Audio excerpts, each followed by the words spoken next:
katika njia uipendayo, basi ili Mungu akatende katika ile iliyo haki yako Baba.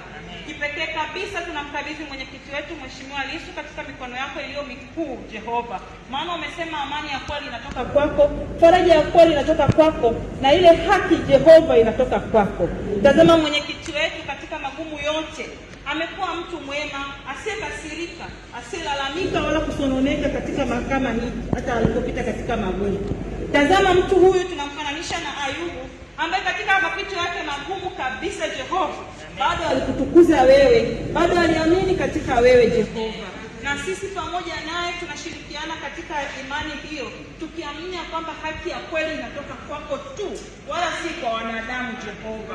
Basi Mungu mwenye enzi uketi mahali pa juu, tunaitamalaki haki yako mahali hapa, na ile nguvu yako ipitayo nguvu za wanadamu, na ule ukuu wako unaotisha kama nini Jehova, ukaonekane katika mahakama hii Jehova, ili kila asikiaye na asomaye ajue kwamba yupo Mungu asiyetishwa na mtu yoyote, ajue kabisa ya kwamba yupo Mungu ambaye anaweza kubadilisha mambo ya dunia hii kwa sekunde chache.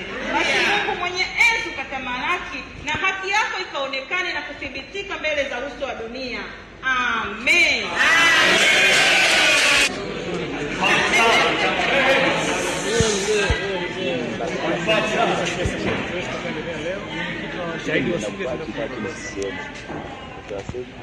Asubuhi naamka naenda kuchukua pikipiki, tumewaka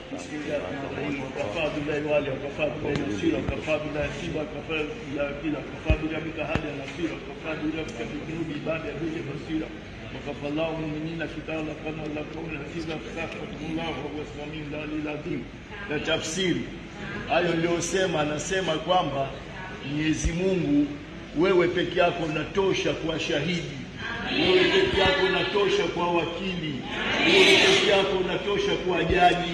Mwenyezi Mungu, wewe ndio unaona dhulma na uonevu unaofanywa mwenyekiti wetu Tundu Lissu. Wewe ndio shahidi, wewe ndio kiongozi, wewe ndio mwenye nguvu za kila kitu.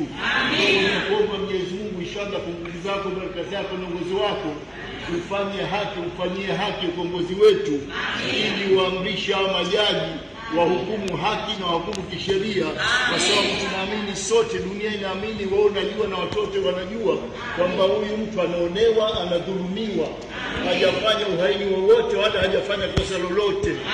Ukisomea historia yake tangu alipokuwa mdogo, kazi yake kusaidia watu wanyonge na maskini, na bado nia yake hata kulikomboa taifa hili, hata kuwasaidia maskini wa Tanzania.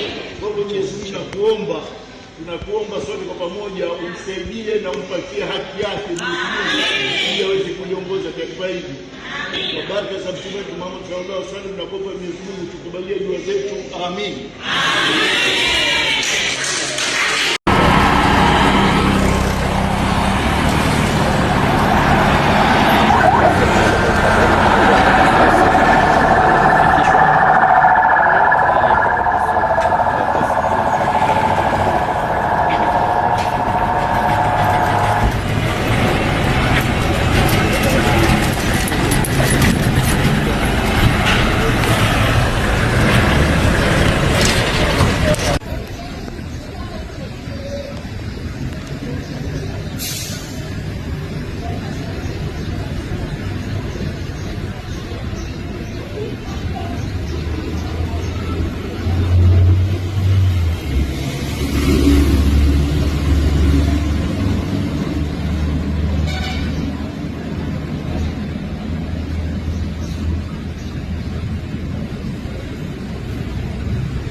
anaonekana kama baba yake mwenye afya njema anasimama. Twende.